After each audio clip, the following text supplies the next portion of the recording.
Hello students, आज हम करने जा रहे हैं एक न्यू चैप्टर जिसका नेम है कॉन्टेम्प्रेरी साउथ एशिया। सबसे पहले यहाँ पे क्वेश्चन उठता है कि what is south Asia. South Asia क्या है? तो ये 7 कंट्रीज का ग्रुप है। अब ये 7 कंट्रीज ही इसमें क्यों है? कुछ और कंट्रीज भी हो सकती थी। तो इसका आंसर ये है कि इसके नॉर्दर्न में क्या है, हिमालय है, और साउदर्न में क्या है, इंडियन ओशन है। इसलिए 7 कंट्रीज क्या है, जो है मदर नेचर से क्या है, प्रोटेक्टेड है। तो इसलिए 7 कंट्रीज का ग्रुप बन जाता है। पाकिस्तान, इंडिया, नेपाल, भूटान, बांग्लादेश, श्रीलंका और मालदीव्स, ये 7 कंट्रीज मिलकर बनती हैं साउथ एशिया। इसके बाद जो है न्यू हमारा क्वेश्चन स्टार्ट होता है यहाँ पर कि जो देखो, अब हमने यहाँ पे ये देखा है कि कौन कौन सी कंट्रीज है। अब इनका जो है इस चैप्टर के अंदर हम रिलेशन देखेंगे और कन्फ्लिक्ट देखेंगे। इंडिया से क्या कन्फ्लिक्ट चलते हैं, इनका रिलेशन कैसे है। तो सबसे पहले हम देख रहे हैं पाकिस्तान को फर्स्ट नंबर पर, ठीक है, जो कि बहुत ही ज्यादा क्या है, इंपॉर्टेंट भी है। तो जो हमारा फर्स्ट टॉपिक है वो हम पाकिस्तान के बारे में पढ़ने जा रहे हैं कि पाकिस्तान से इंडिया का रिलेशन क्या है और कौन कौन से कन्फ्लिक्ट चलते हैं। अब यहाँ पर हम देखेंगे कि कभी यहाँ पर मिलिट्री रूल लागू हो रहा है, कभी यहाँ पर डेमोक्रेसी आ रही है, ठीक है। तो मतलब कि बहुत ज़्यादा चेंजेस आते रहते हैं। सबसे पहले हम स्टार्ट करेंगे यहाँ से कि 1947 के अंदर क्या होती है, पार्टीशन होती है इंडिया और पाकिस्तान की। उसके बाद 1956 के अंदर, ठीक है, 1956 में कॉन्स्टिट्यूशन बनाते हैं पाकिस्तान वाले अपना। कॉन्स्टिट्यूशन बनाने के बाद अब यहाँ पर जो रूल करते हैं सबसे पहले वो क्या है, मिलिट्री के जनरल होते हैं। ये 1958 के अंदर, 56 में कॉन्स्टिट्यूशन बनाया और 58 के अंदर जो मिलिट्री के हेड हैं उनका नेम था अयूब खान, ठीक है। अब ये हेड थे तो इन्होंने क्या सोचा कि भी मैं ही रूल करूं, तो इन्होंने फ्रॉड इलेक्शन करवा के एक तरह से क्या किया कि अपने आप को ही जिता लिया और अयूब खान क्या है फिर लीडर बन गए। अब क्या होता है कि जो पाकिस्तान के लोग थे वो बिल्कुल भी सेटिस्फाई नहीं थे अयूब खान के साथ, ठीक है। तो वो प्रोटेस्ट करना स्टार्ट कर देते हैं। इस तरीके से फिर अयूब खान को क्या कर दिया जाता है, रिमूव कर दिया जाता है। देन जब इनको रिमूव किया जाता है तो उस टाइम पीरियड के बाद 1969 के अंदर आ जाते हैं याह्या खान, ठीक है। अब याह्या खान का टाइम पीरियड बहुत ज़्यादा इंपॉर्टेंट है क्योंकि इस टाइम पीरियड के अंदर ही क्या है, बांग्लादेश एक अलग कंट्री बन गया था। तो ये देखिए आप कि ये जो है देखो 1947 से पहले देखो ये सब एक ही है सारा, ठीक है। पाकिस्तान है, इंडिया है, बांग्लादेश है, ये सब एक है। अब 1947 के अंदर क्या होता है कि इंडिया और पाकिस्तान अलग हो जाते हैं, ठीक है। अब ये अलग कंट्री है, ठीक है, और ये वेस्ट पाकिस्तान है, ये ईस्ट पाकिस्तान है। अब यहाँ से यहाँ पर रूल करना बहुत ज़्यादा मुश्किल हो जाता है, ठीक है। तो यहाँ पे कौन आ जाते हैं, याह्या खान आ जाते हैं। और याह्या खान के टाइम पीरियड में ही क्या होता है, जो बांग्लादेश है वो एक न्यू कंट्री बन जाती है। कब? 1971 के अंदर, ठीक है। देन अब क्या होता है यहाँ पर, तो जो लोग हैं वो चाहते हैं कि यहाँ पर डेमोक्रेसी आ जाए, ठीक है।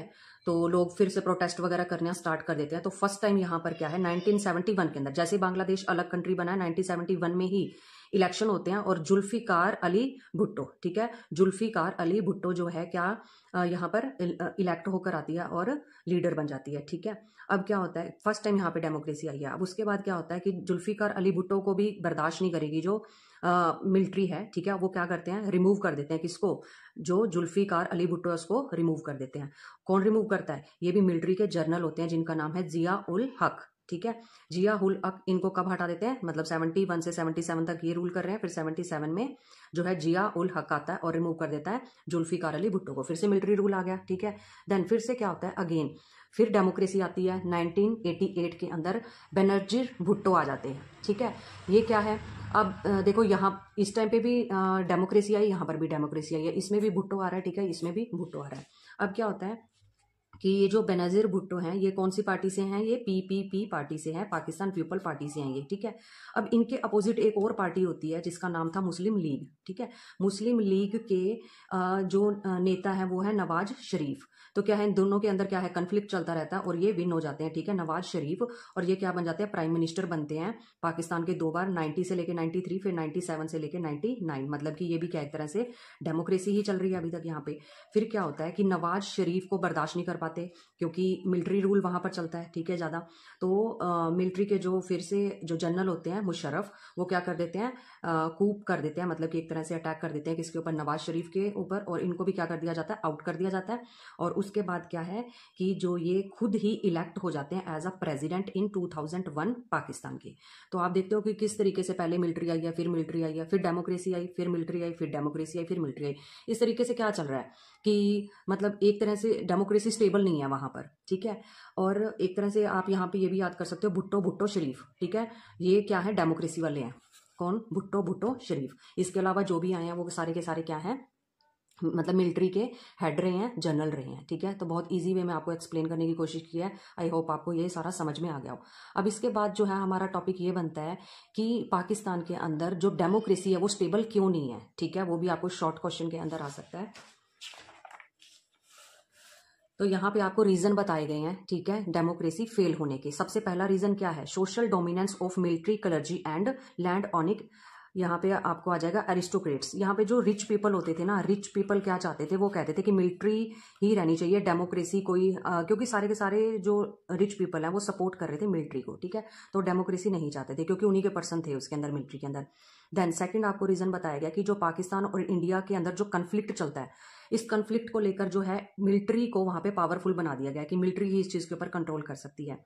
Political parties are followed in Pakistan. अब इसके अंदर क्या है कि ये बताएगा जो पॉलिटिकल पार्टीज हैं वो बहुत ही ज़्यादा क्या है, सही नहीं है, मतलब कि करप्टेड हैं, वो सही तरीके से काम नहीं करती, मिलिट्री ही यहाँ पे सही तरीके से काम कर सकती है।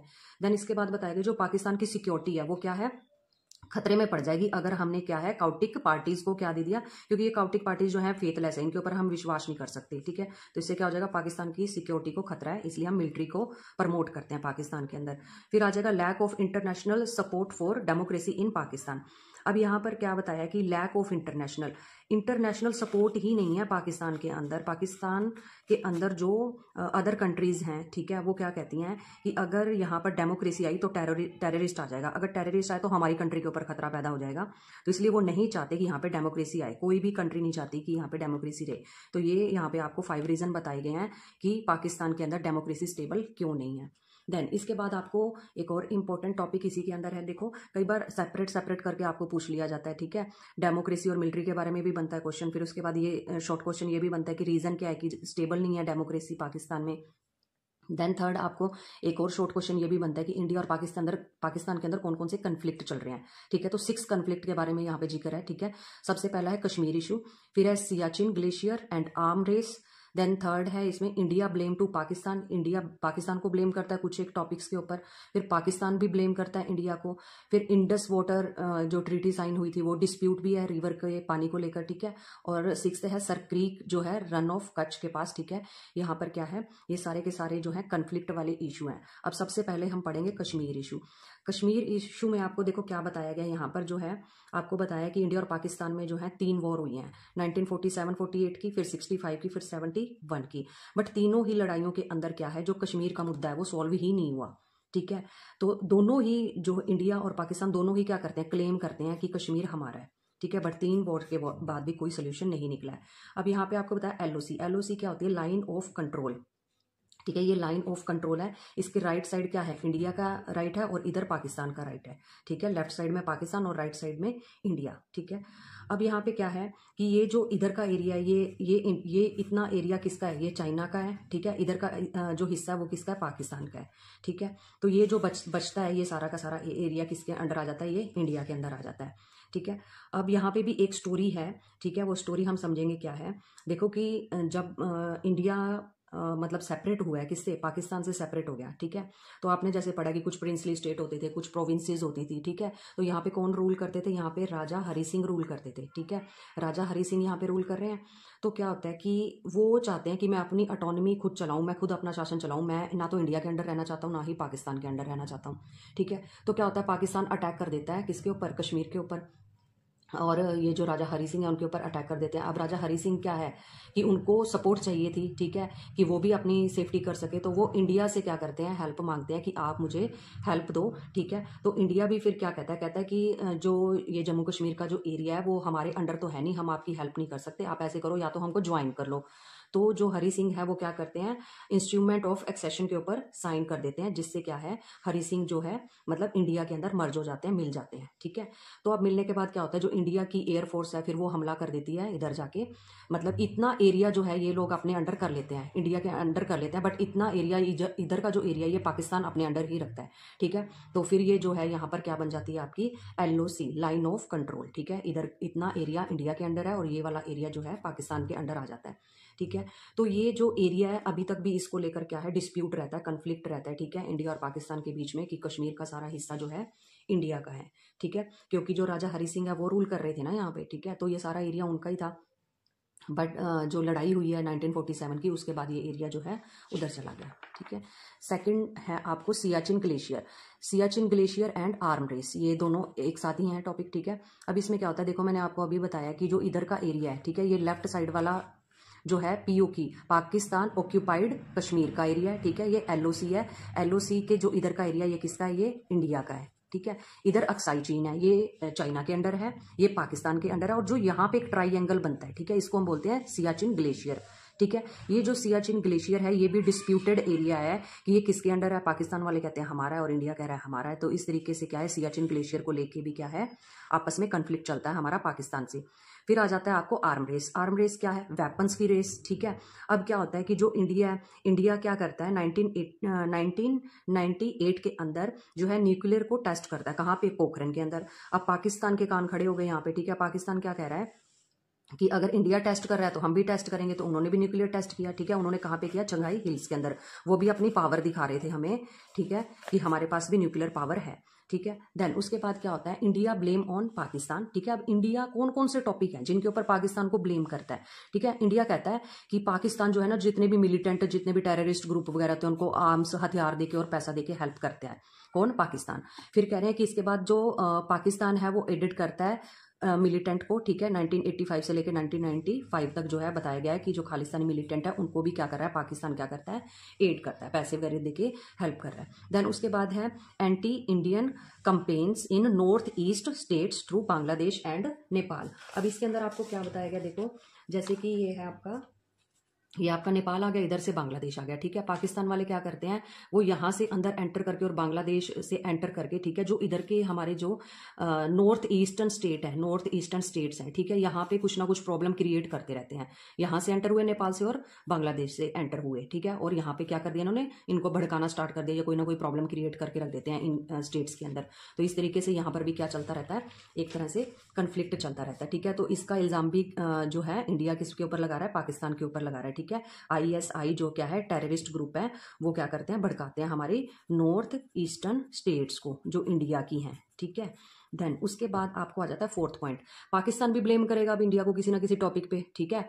अब यहाँ पर जो है सिंध और बलोचिस्तान, ठीक है। अब क्या होता है कि जो इधर ये देखो, ये गुजरात का एरिया है, ये सिंध का एरिया है, ठीक है। अब सिंध और जो बलूचिस्तान है, ठीक है, यहाँ पर क्या है कि पाकिस्तान कहता है कि जो इंडिया के लोग हैं ना, वो हमारे यहाँ पर क्या करते हैं, कुछ ना कुछ इंटरफेयर करते रहते हैं, कोई ना कोई बात के अंदर बोलते रहते हैं, कुछ ना कुछ प्रॉब्लम क्रिएट करते रहते हैं, इसलिए हमारे बलूचिस्तान और सिंध के अंदर प्रॉब्लम क्रिएट होती रहती है। ये दोनों ही प्रॉब्लम क्रिएट करते हैं, बट इसके पीछे रीजन किसको कह रहे हैं, वो इंडिया को रीजन मान रहे हैं इसके पीछे।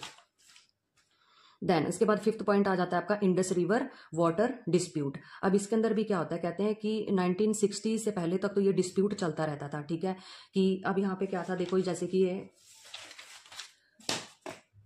यहाँ से एक रिवर आ रही है, ठीक है, ये इंडस रिवर है, ठीक है, यहाँ से ये इधर को जा रही है, ठीक है। अब जो ये रिवर है, ये इंडिया वाले कहते हैं कि ये इसका जो वाटर है उसके ऊपर हमारा राइट है, ठीक है। और ये जो पाकिस्तान वाले कह रहे हैं कि बाद में रिवर इधर आ रही है तो यहाँ पे इसके पानी के ऊपर हमारा राइट है, दोनों को लेकर डिस्प्यूट है। तो ये पाकिस्तान वाले ये कहते हैं कि सारा पानी इंडिया वाले रोक लेते हैं, आगे पानी आने ही नहीं दे रहे हैं, ठीक है। तो दोनों का क्या है, वाटर डिस्प्यूट चलता था 1960 तक, सिर्फ 1960 तक ये जो है डिस्प्यूट चल रहा है। उसके बाद क्या होता है कि इंडस वाटर ट्रीटी जो है साइन की जाती है पाकिस्तान और इंडिया के बीच में, किसकी हेल्प से, वर्ल्ड बैंक की हेल्प से, ठीक है। वर्ल्ड बैंक की हेल्प से क्या हो जाता है, इनकी ट्रीटी साइन हो जाती है और ये प्रॉब्लम सॉल्व हो जाती है।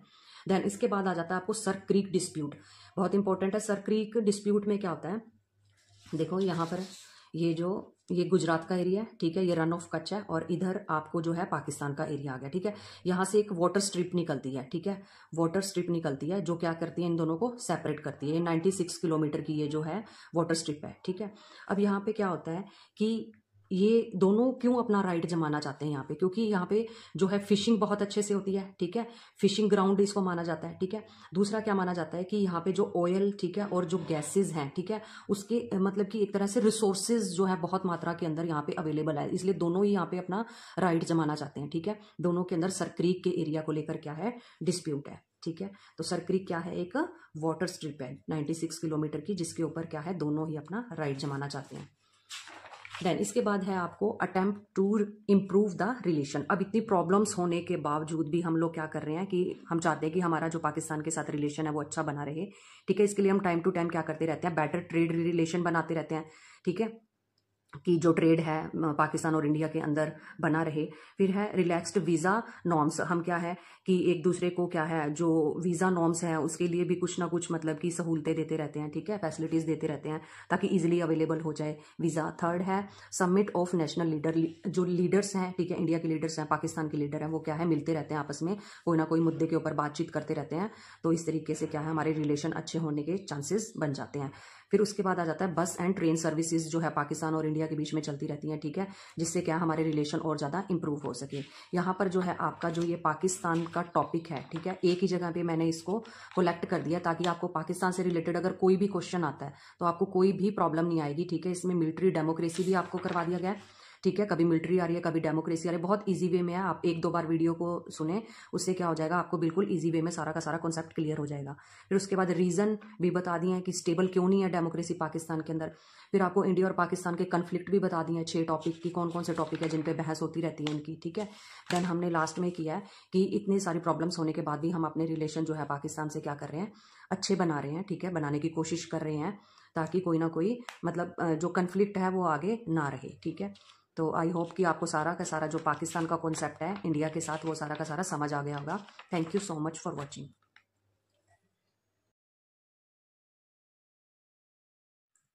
हेलो स्टूडेंट्स, आज हम पढ़ने जा रहे हैं कॉन्टेम्प्रेरी साउथ एशिया की सेकंड कंट्री बांग्लादेश के बारे में। ठीक है, अब ये बांग्लादेश का टॉपिक हमने इसलिए लिया है क्योंकि प्रीवियस वीडियो में हमने पाकिस्तान को कवर किया है।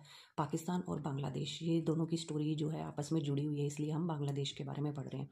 ठीक है, अब बांग्लादेश की जो स्टोरी है उसको देखने से पहले हम लोग इसकी मैप पे लोकेशन देख लेते हैं। ये आपका बांग्लादेश है। ठीक है, और पहले इसको क्या बोलते थे, ईस्ट पाकिस्तान। ठीक है, और इसको बोलते हैं आपका वेस्ट पाकिस्तान। अब तो ये सिर्फ पाकिस्तान है। ठीक है, पहले पाकिस्तान के 2 टुकड़े हुआ करते थे। ठीक है, तो क्या इधर वाले को हम वेस्ट बोल रहे हैं और ये ईस्ट की साइड पे है तो हम इसको ईस्ट पाकिस्तान बोल रहे हैं। अब क्या होता है कि 1947 के अंदर जब पार्टीशन होती है तो पार्टीशन के बाद पाकिस्तान और इंडिया अलग हो गए। ठीक है, अलग होने के बाद अब वेस्ट पाकिस्तान को ईस्ट पाकिस्तान के ऊपर पावर जमाना बहुत ही मुश्किल हो रहा था। ठीक है, वो एडमिनिस्ट्रेट नहीं कर पा रहा था अच्छे से, कहाँ पर, ईस्ट पाकिस्तान के अंदर। तो यहाँ पे प्रॉब्लम क्रिएट हो रही है। तो अब सबसे पहले हम यहाँ पर देख लेते हैं कि जो आपका ये इधर की साइड वेस्ट पाकिस्तान है। ठीक है, तो वेस्ट पाकिस्तान जो है सिंध और नॉर्थ वेस्ट फ्रंटियर प्रोविंस को मिलाकर बना हुआ है।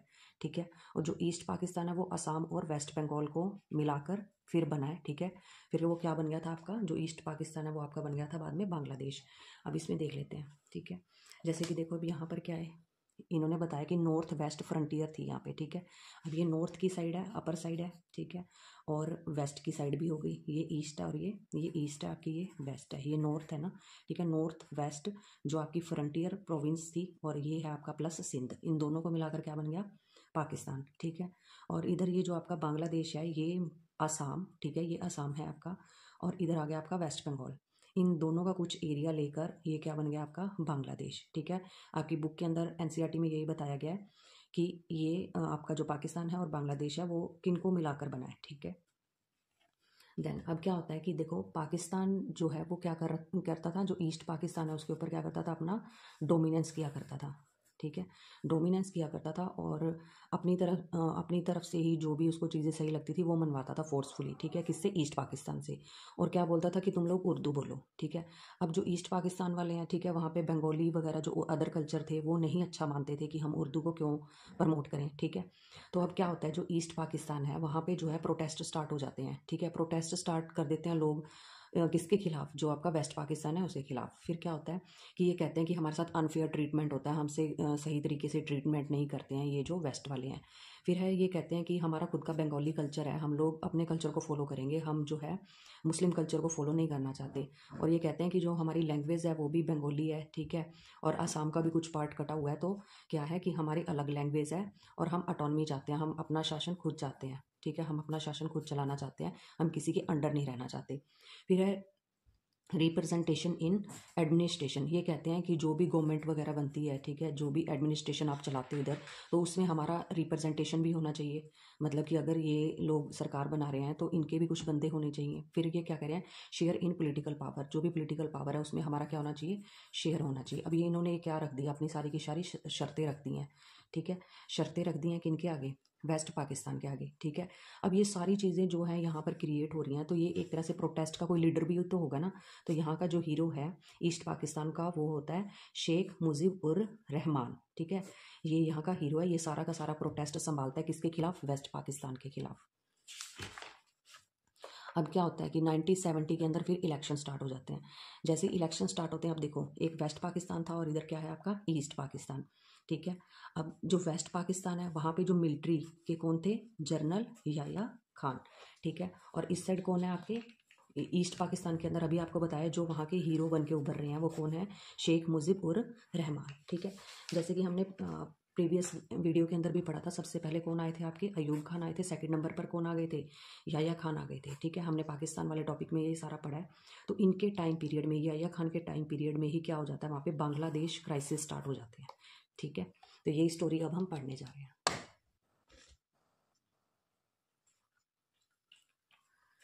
तो देखो यहाँ पे क्या होता है, जो जनरल याह्या खान है, ठीक है, इनके बारे में हम बाद में पढ़ेंगे। ये मिलिट्री के जनरल हैं, ठीक है। ये वेस्ट पाकिस्तान के अंदर रूल कर रहे हैं और इधर ईस्ट पाकिस्तान में भी अब देखो इलेक्शन होते हैं। तो शेख मुजीबुर रहमान इलेक्शन के अंदर खड़े होते हैं, ठीक है। कौन सी पार्टी के थे ये, अवामी लीग के थे, ठीक है। और ये इलेक्शन जीत भी जाते हैं, 1970 के अंदर जीत जाते हैं इलेक्शन। और मेजोरिटी इन कॉन्स्टिट्यूएंट असेंबली, और मेजोरिटी के साथ असेंबली के अंदर क्या है, जीतते हैं। अब क्या होता है कि जो जनरल याह्या खान है इनको बड़ी प्रॉब्लम हो जाती है, ठीक है। ये क्या कहते हैं, I don't want to share power, ठीक है, कि मुझे कोई भी पावर शेयर नहीं करनी है, कोई भी असेंबली नहीं बनेगी, ना ही मैं बनाऊंगा, ठीक है। अब इनको क्या होता है, बहुत ज़्यादा गुस्सा आ जाता है, किसको, याह्या खान को बहुत ज़्यादा गुस्सा आ जाता है, ठीक है। गुस्सा आने के बाद अब ये क्या करता है, ये करवा देता है अटैक, किसके ऊपर अटैक करवाएगा, शेख मुजीबुर रहमान के ऊपर अटैक करवा देता है, ठीक है। और जो भी शेख मुजीबुर रहमान को सपोर्ट कर रहे होते हैं, ठीक है, उन सबको क्या कर दिया जाता है, मतलब कि उनको भी मारा जाता है, ठीक है, सप्रेस कर दी जाती है सारी की सारी मूवमेंट उठा के, कि मूवमेंट को क्या किया जाता है, दबाया जाता है। फिर क्या होता है, देखो अब देखो यहाँ पे क्या होती है, कन्फ्रंटेशन होती है। कन्फ्रंटेशन में क्या होता है, वेस्ट पाकिस्तान और ईस्ट पाकिस्तान का आमना सामना होता है, ठीक है। जो वेस्ट पाकिस्तान के कौन थे, यहाँ पे याह्या खान थे, ठीक है। याह्या क्या करता है, अटैक करवा देता है ना इधर ईस्ट पाकिस्तान में, क्योंकि यहाँ पे कौन जीत जाता है, यहाँ पे मुजीब जीत रहा है, ठीक है। तो इसको प्रॉब्लम हो रही है, तो इसने क्या किया, मतलब अरेस्ट करवा लिया किसको, मुजीब को। और जो बाकी सपोर्टर थे उनको भी ये क्या कर रहा था, मार रहा था, ठीक है। तो यहाँ की जो मिलिट्री है वो इधर आ जाती है, ठीक है। तो अब यहाँ पे क्या होता है कि जो यहाँ के लोग होते हैं हज़ारों के अंदर संख्या के अंदर मारे जाते हैं, ठीक है। फिर ये अब यहाँ पर क्या कहते हैं, इंडिया के साथ में ही है, देखो अब ये बांग्लादेश, ठीक है। तो इंडिया को कहते हैं कि आप हमें हेल्प करो। तो इंडिया क्या करता है, ये मिलिट्री की और फाइनेंशियल भी क्या करता है, हेल्प देता है किसको, ईस्ट पाकिस्तान को। और फिर ईस्ट पाकिस्तान के अंदर फिर भी मार काट चल रही है बहुत ज़्यादा। तो यहाँ के लोग क्या करते हैं, यहाँ के लोग शरण मांगते हैं किससे, इंडिया से। तो यहाँ इंडिया पे अब डेमोक्रेसी है, इंडिया भी किसी को मना नहीं कर सकता, ठीक है। तो इंडिया ने क्या किया, कहा कि इसमें तुम आ सकते हो, यहाँ पर आ सकते हो इंडिया में, ठीक है। तो यहाँ से 80 लाख जो रेफ्यूजीज़ हैं वो कहाँ पे माइग्रेट होकर आते हैं, इंडिया के अंदर आ जाते हैं, ठीक है। अब क्या होता है कि यहाँ से वेस्ट पाकिस्तान को बड़ी प्रॉब्लम क्रिएट हो जाती है कि इंडिया क्यों इंटरफेयर कर रहा है, ठीक है, कि इंडिया को इंटरफेयर करना ही नहीं चाहिए, हमारा मुद्दा है, हम अपने अपने आप सुलझा लेंगे, ठीक है। तो अब क्या होता है कि इससे प्रॉब्लम होने के बाद अब देखो यहाँ पे क्या लिखा हुआ है, west Pakistan doesn't like why India interfere in our matter. फिर क्या होता है, इंडो पाक वॉर लग जाती है 1971 में, ठीक है।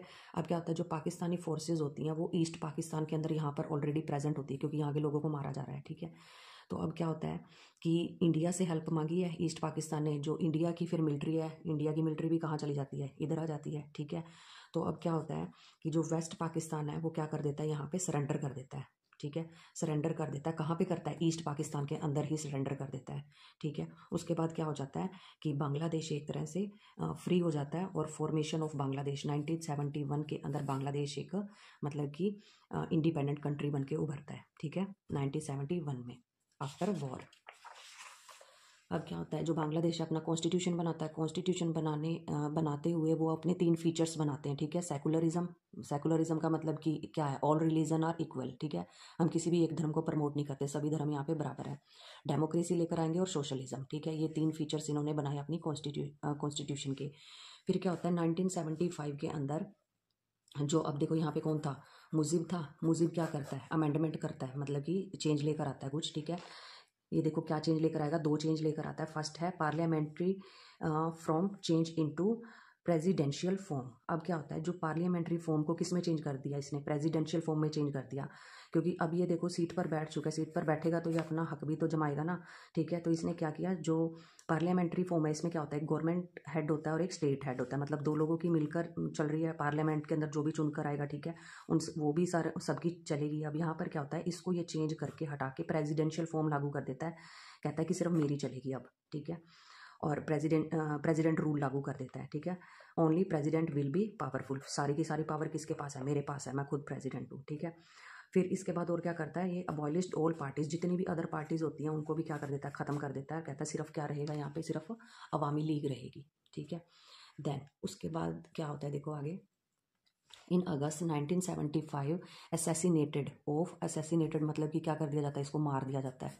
किसको, शेख मुजिब उर रहमान को मार दिया जाता है, ठीक है।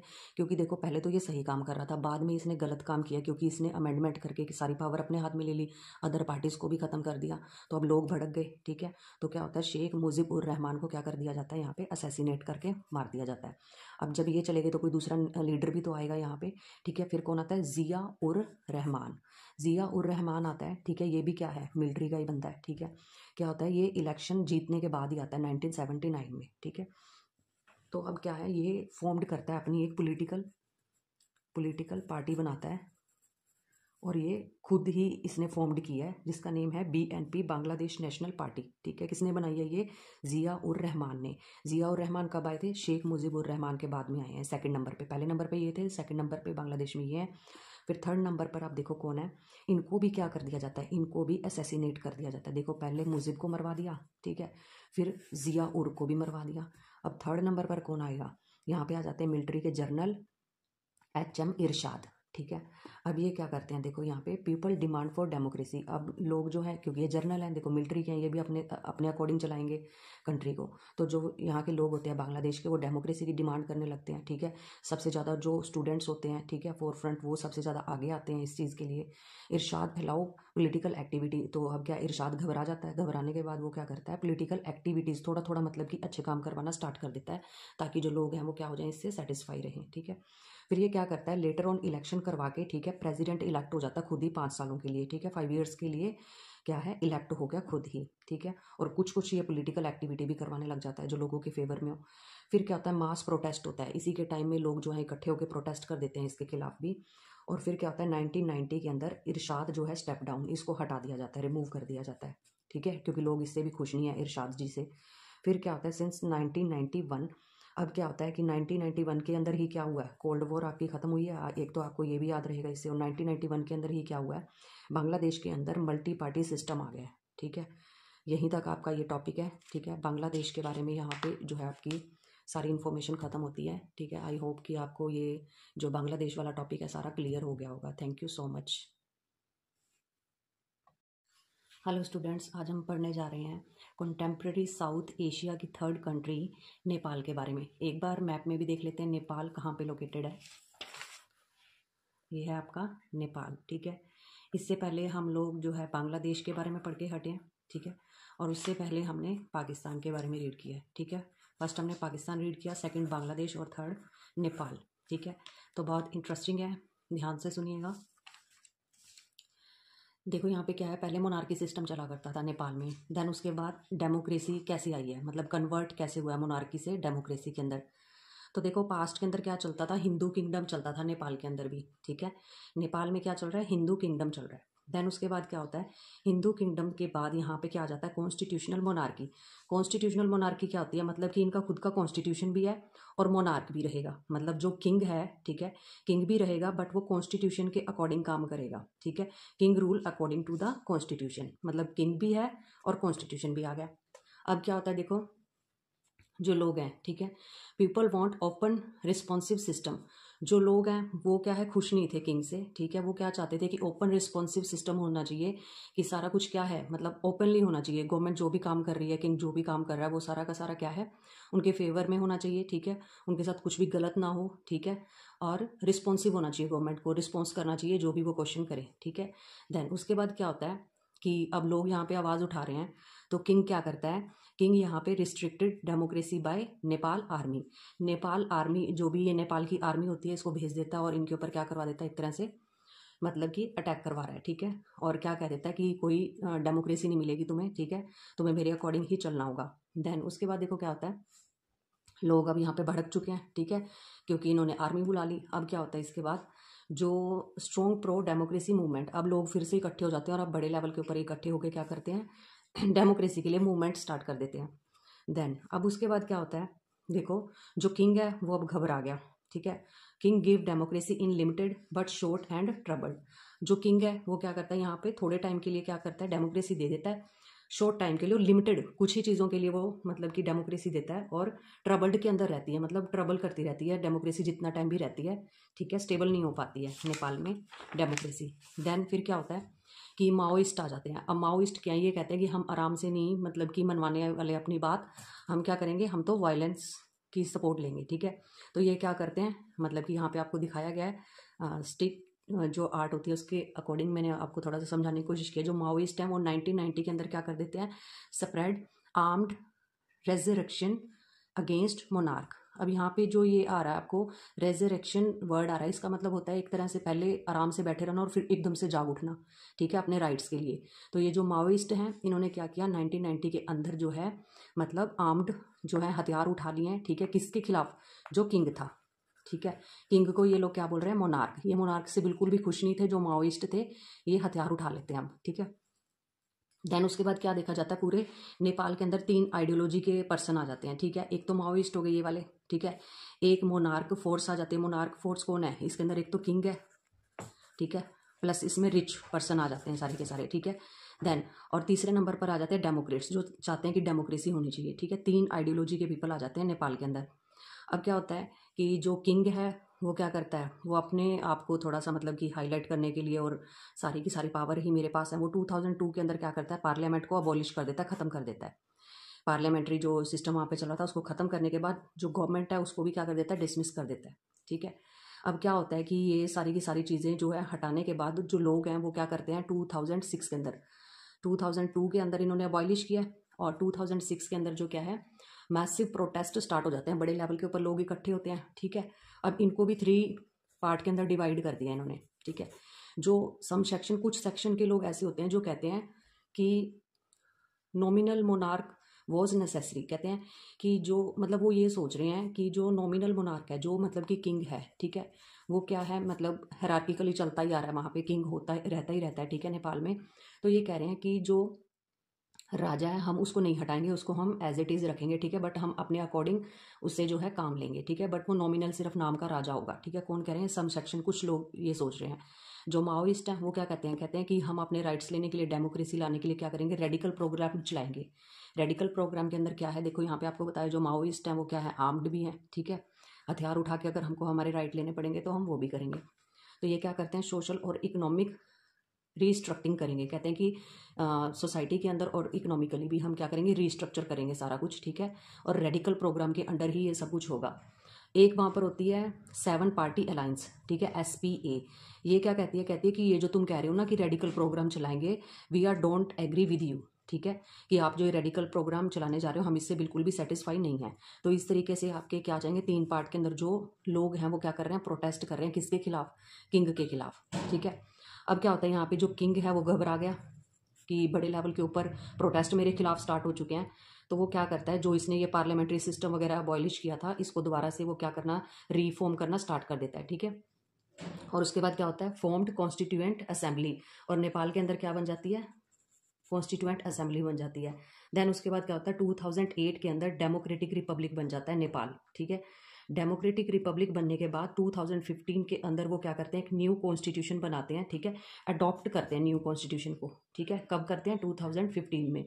और ये कॉन्स्टिट्यूएंट असेंबली बनने के बाद क्या करते हैं, 2008 के अंदर जो नेपाल है वो आपका क्या बन जाता है, डेमोक्रेटिक रिपब्लिक बन जाता है। और इसी के साथ आपका जो नेपाल का टॉपिक है ये खत्म होता है। आई होप मैंने बहुत अच्छे से आपको बिल्कुल ही ईजी वे के अंदर समझाने की कोशिश की है कि आपको ये अच्छे से समझ में आ जाए। Thank you so much for watching. अब हम पढ़ने जा रहे हैं श्रीलंका के बारे में, ठीक है। हमने पहले जो है देखो पाकिस्तान कंप्लीट कर लिया है, देन उसके बाद हमने बांग्लादेश कंप्लीट किया, फिर नेपाल किया, और अब हम करने जा रहे हैं श्रीलंका, ठीक है। अब देखते हैं श्रीलंका की क्या स्टोरी है।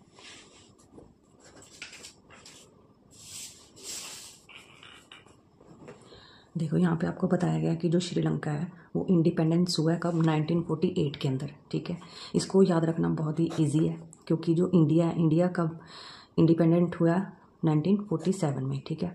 तो एग्जैक्ट क्या है, 1 ईयर के बाद जो है श्रीलंका भी क्या हो गया, 1948 में इंडिपेंडेंट मिल गई है इसको भी, ठीक है। अब यहाँ पे क्या है, यहाँ पे जो है डेमोक्रेसी थी ऑलरेडी, ठीक है।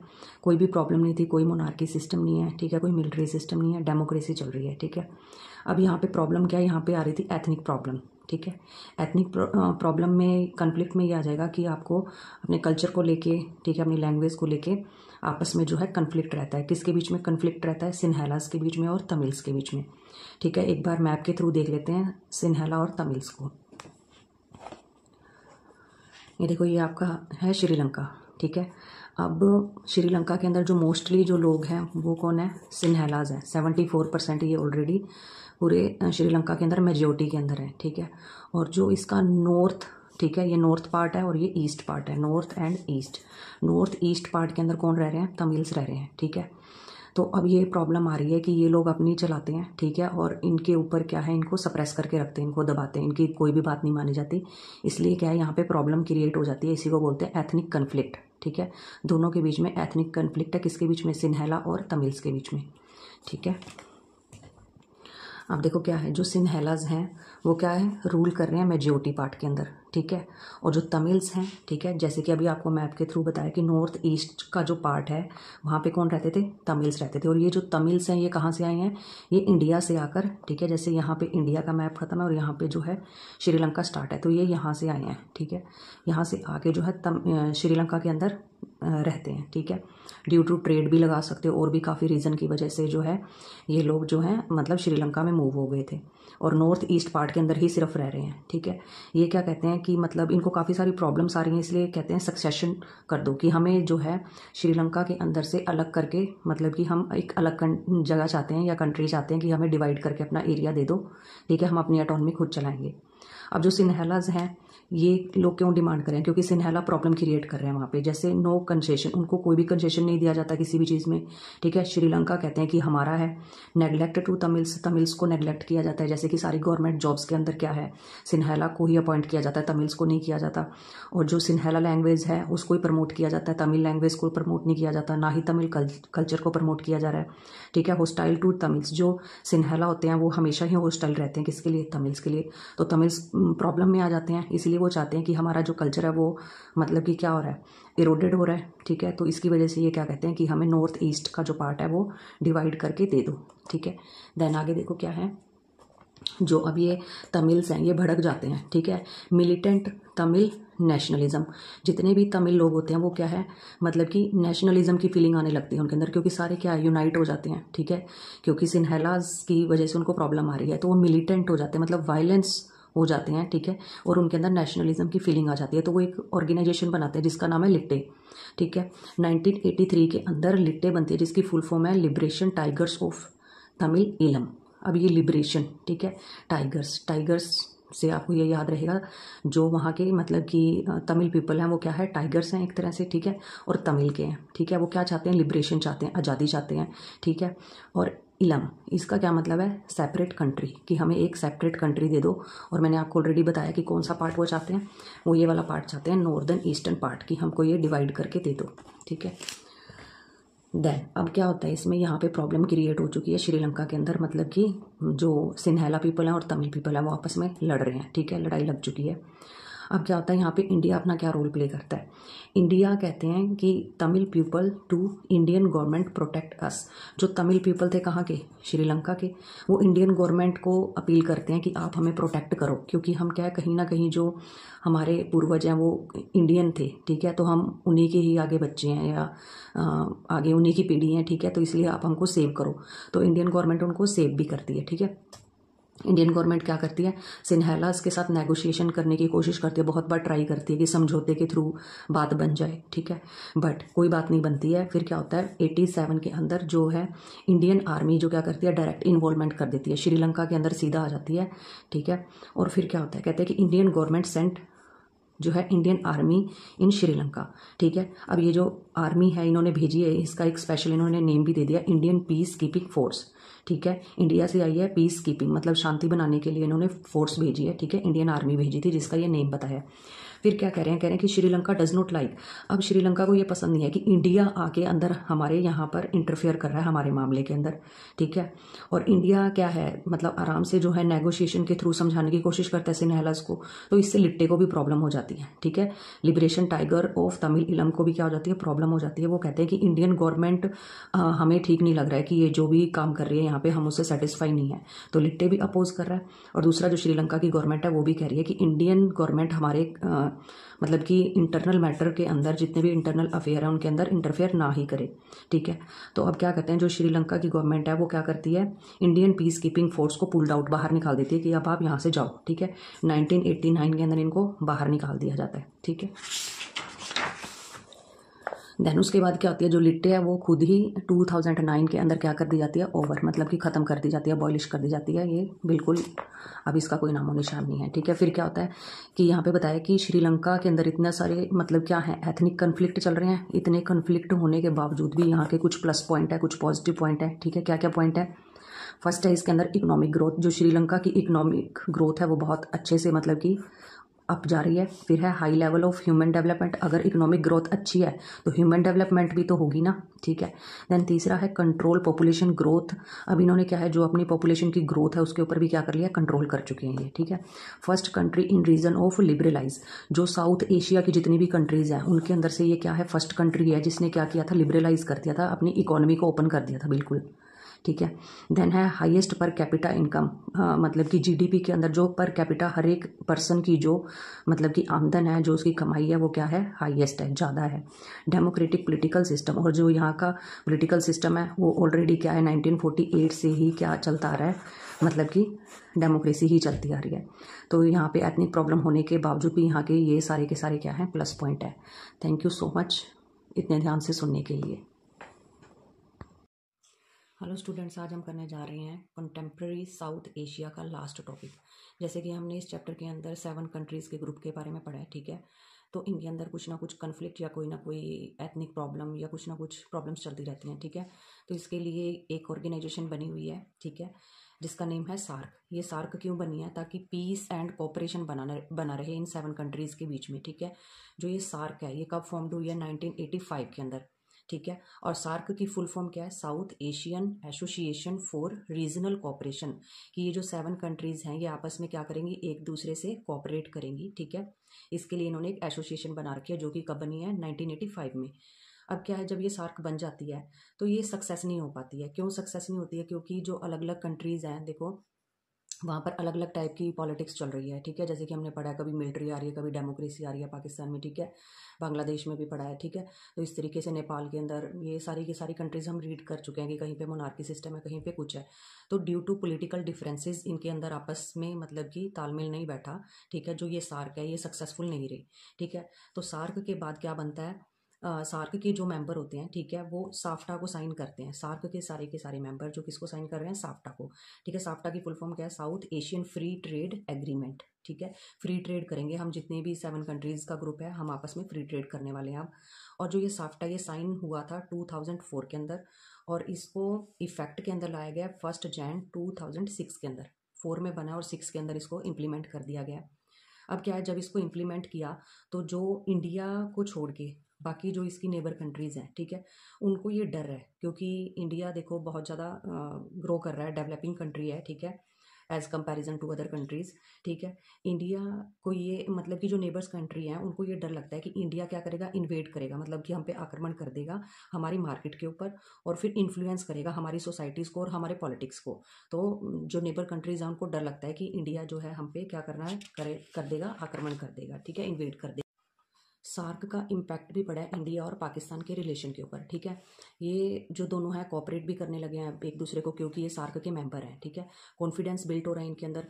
सोशल एक्टिविस्ट जो हैं या बहुत सारी ऐसी पर्सनैलिटीज़ हैं जो आपस में बातचीत करती रहती हैं। ठीक है, उसके अलावा जो लीडर्स हैं वो भी समिट्स करवाते रहते हैं। ठीक है, और बस रूट्स जो है वो भी इनके मतलब चलते रहते हैं। ठीक है, ट्रेड भी कर रहे हैं आपस में और वीज़ा भी प्रोवाइड कर रहे हैं जो भी एक दूसरे की कंट्री के अंदर विजिट करना चाहते हैं। तो इस तरीके से क्या है, रिलेशन भी अच्छे हो रहे हैं। किसकी वजह से, सार्क का मेंबर होने की वजह से इंडिया और पाकिस्तान के जो रिलेशन है वो क्या हो रहे हैं, अच्छे हो रहे हैं, स्ट्रॉन्ग हो रहे हैं।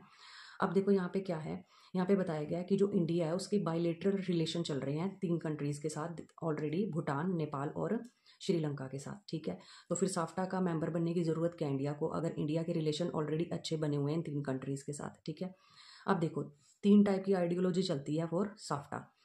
क्या क्या आइडियोलॉजी है, देखो जो फर्स्ट नंबर पे साउथ एशियन कंट्रीज़ हैं, जैसे कि अब इसमें आपको पता है कि इंडिया को छोड़ के जो दूसरी कंट्रीज़ हैं वो क्या कह रही हैं कि जो इंडिया, मैंने ऑलरेडी ये पॉइंट आपको अच्छे से क्लियर किया है कि जो इंडिया है वो इन्वेड करना चाहता है हमारी मार्केट के ऊपर, हमला करना चाहता है। ठीक है, और हम हमारी जो सोसाइटी है और जो पॉलिटिक्स है उनको इन्फ्लुएंस करना चाहता है। ये अदर कंट्रीज़ का व्यू पॉइंट है। ठीक है, अब इंडिया का पर्सपेक्टिव क्या है, इंडिया कहता है कि अगर हम साफ्टा को साथ लेकर चलते हैं तो इससे क्या होगा, इकोनॉमिकली बेनिफिट होगा फॉर ऑल द कंट्रीज़, जितनी भी अदर कंट्रीज़ इसकी मेंबर है सबको बेनिफिट होगा, सारे फ्री ट्रेड करेंगे। ठीक है, बेटर कोऑपरेशन होगा, एक दूसरे के साथ कोऑपरेट करेंगे, और बहुत सारे जो पॉलिटिकल इश्यूज़ हैं वो भी हमारे सुलझ जाया करेंगे ट्रेड के बहाने से। ठीक है, देन इसके बाद क्या है, सम इंडियंस क्या कहते हैं नो नीड ऑफ साफ्टा, हमें साफ्टा की ज़रूरत नहीं है, हम साफ्टा के मेंबर क्यों बने हैं, क्योंकि ऑलरेडी हमारे बायलेटरल रिलेशन है भूटान, नेपाल और श्रीलंका के साथ, ये भी तो साफ्टा की मेंबर है। ठीक है, और जब हमारे इनके साथ रिलेशन अच्छे हैं तो फिर हम साफ्टा में जाके फिर से इनके साथ एग्रीमेंट क्यों साइन कर रहे हैं। ठीक है, तो इस तरीके से 3 टाइप की आइडियोलॉजी है फॉर साफ्टा। इसके बाद आ जाता है आपको यूएस चाइना इन्फ्लुएंस। ठीक है, ये क्या है, ये भी अब देखो साफ्टा के साथ जुड़ा हुआ आपका टॉपिक है साफ्टा का। ठीक है, अब देखो इसमें क्या है, यूएस चाइना इन्फ्लुएंस का क्या मतलब है यहाँ पे, देखो जो चाइना और यूएस है ये क्या है, 1991 से ही क्या है, ग्लोबलाइजेशन स्टार्ट हो गया। अगर ग्लोबलाइजेशन स्टार्ट हुआ है तो ये दोनों भी क्या है, एक तरह से डेवलप्ड कंट्रीज़ हैं। ठीक है, और चाइना क्या है, डेवलपिंग है। तो इसमें क्या है कि ये हम पे क्या डालते हैं, अपना इम्पैक्ट डालते हैं। कोई भी जो कंट्री है वो आइसोलेट तो रह नहीं सकती, इनके साथ तो उनको तालमेल रखना ही पड़ेगा ना अदर कंट्रीज़ को। ठीक है, तो अब देखो यहाँ पे क्या कहा है कि जो चाइना एंड यूएस की प्लेयर इन साउथ एशिया, अब ये जो साउथ एशिया की 7 कंट्रीज़ हमने मेंबर दिखाई हैं, इसके अलावा और भी जो कंट्री हैं, ठीक है, उसमें क्या है, चाइना और यूएस जो है बहुत इंपॉर्टेंट रोल प्ले करता है अपना। कहते हैं impact on India Pakistan also, अब इंडिया और पाकिस्तान के रिलेशन पे भी ये दोनों क्या डालते हैं, अपना इम्पैक्ट डालते हैं। कैसे, वो अभी हम आगे देखेंगे। अब देखो ये क्या है, जो 1991 के बाद यूएस और चाइना की जो इन्वॉल्वमेंट है ना वो बहुत ज़्यादा बढ़ चुकी है। ठीक है, अब देखो इन्होंने क्या कहा है कि बड़ी कब है ये इन्वॉल्वमेंट पाकिस्तान, इसकी यूएस और चाइना की ग्लोबलाइजेशन की वजह से। ठीक है, कह रहे हैं कि जो चाइना है ना वो पाकिस्तान का फ्रेंड है। अब चाइना पाकिस्तान का फ्रेंड है और पाकिस्तान के साथ हमारी नहीं बनती। ठीक है, अगर हमारी इनके साथ नहीं बन रही है तो चाइना को तो बुरा लगेगा ना, इसलिए हमारे चाइना के साथ भी रिलेशन गड़बड़ हो जाते हैं। ठीक है, चाइना के साथ अच्छे रिलेशन नहीं बनेंगे क्योंकि पाकिस्तान हमारा दुश्मन है। ठीक है, तो इस तरीके से हम लोग क्या करते हैं कि एक तरह से दुश्मनी की भावना रखते हैं पाकिस्तान के लिए, बट ऐसा कुछ भी नहीं है। ठीक है, अब इसके बाद क्या है, USA work as a moderator, जो यूएसए है वो बहुत अच्छा रोल प्ले कर रहा है, किसके लिए, पाकिस्तान और इंडिया के लिए। यूएसए क्या करता है कि अगर इंडिया और पाकिस्तान में कोई भी कन्फ्लिक्ट है, ठीक है, कोई भी प्रॉब्लम आ रही है, तो एज अ मॉडरेटर वो आकर हमारी प्रॉब्लम को सॉल्व करवा देता है। और गुड रिलेशन, अब इसने कोई पार्शलिटी नहीं की, जैसे कि अब इसने क्या किया, चाइना ने क्या किया, इसने पाकिस्तान के साथ अच्छे रिलेशन बना रखे हैं। ठीक है, बट इंडिया के साथ इतने अच्छे रिलेशन नहीं है। बट जो यहाँ पर आपको बताया गया है कि जो यूएसए है उसने इंडिया और पाकिस्तान दोनों के साथ अच्छे रिलेशन बना के रखे हुए हैं। ठीक है, इसके अलावा जो इकोनॉमिक रिफॉर्म्स हैं या इकोनॉमिकली जो पॉलिसीज़ हैं, ठीक है, बोथ कंट्रीज़ के साथ इन्होंने बढ़ाई हैं, इंडिया के साथ भी और पाकिस्तान के साथ भी। ठीक है, then large South Asian diasporas in USA. Diasporas क्या होता है, एक तरह से प्रवासी, मतलब कि साउथ एशिया के बहुत सारे लोग जो हैं यूएसए में जाके सेटल हो रखे हैं। ठीक है, जिसकी वजह से क्या है, हमारे अच्छे रिलेशन है यूएसए के साथ। Then South Asia provide big market to USA. अब साउथ एशिया में देखो पॉपुलेशन बहुत ज़्यादा है। ठीक है, तो इसके कारण क्या है, उसको यूएसए को बहुत बड़ी मार्केट मिल जाती है यहाँ पर, तो इसलिए भी रिलेशन अच्छे रखने पड़ेंगे यूएसए को। देन उसके बाद है कंक्लूजन ऑफ द चैप्टर। इसका कंक्लूजन क्या निकलता है चैप्टर का। अब देखो यहाँ पे बताया गया जो साउथ एशिया है इनके पास दो ही सोल्यूशन है, या तो ये कन्फ्लिक्ट जोन में चले जाएं, एक दूसरे से लड़ते झगड़ते रहें, ठीक है, या फिर रीजनल ब्लॉक बन जाए, मतलब कि कॉपरेशन के साथ एक दूसरे के साथ मिलजुल के रहें, ठीक है। अब ये कब पॉसिबल हो सकता है कॉपरेशन के साथ रहना, कहते हैं it's depend on the people and government, ठीक है। जो साउथ एशिया की कंट्रीज़ के जो मेंबर हैं, जो गवर्नमेंट है, ये उनके ऊपर डिपेंड करता है कि वो कैसे एक दूसरे के साथ कोऑपरेट करके रहते हैं, ठीक है। अगर उनको कन्फ्लिक्ट अगर उनके अंदर आता भी है, ठीक है, तो इसमें क्या बताया गया, not on the outside power, ठीक है, कि आउटसाइड जो पावर्स हैं वो मतलब अगर रोल प्ले करती हैं कन्फ्लिक्ट बढ़ाने में, तो ऐसा हमारी कमजोरी होगी कि हम इन चीज़ों को मान के कन्फ्लिक्ट लेकर आ रहे हैं हमारी कंट्रीज़ के बीच में, ठीक है। अगर हम आउटसाइडर को अवॉइड करेंगे, ठीक है, इग्नोर करेंगे, तो हमारे अंदर क्या है, नेचुरली ही क्या है, कोऑपरेशन की जो फीलिंग है वो आएगी और हम एज अ रीजनल ब्लॉक रहेंगे सारी की सारी कंट्रीज़ जो साउथ एशिया के अंदर है, ठीक है। तो इस तरीके से ये आपका कंक्लूजन निकलता है चैप्टर का, और यहीं पे ये चैप्टर जो है आपका एंड होता है, ठीक है। Thanks for watching.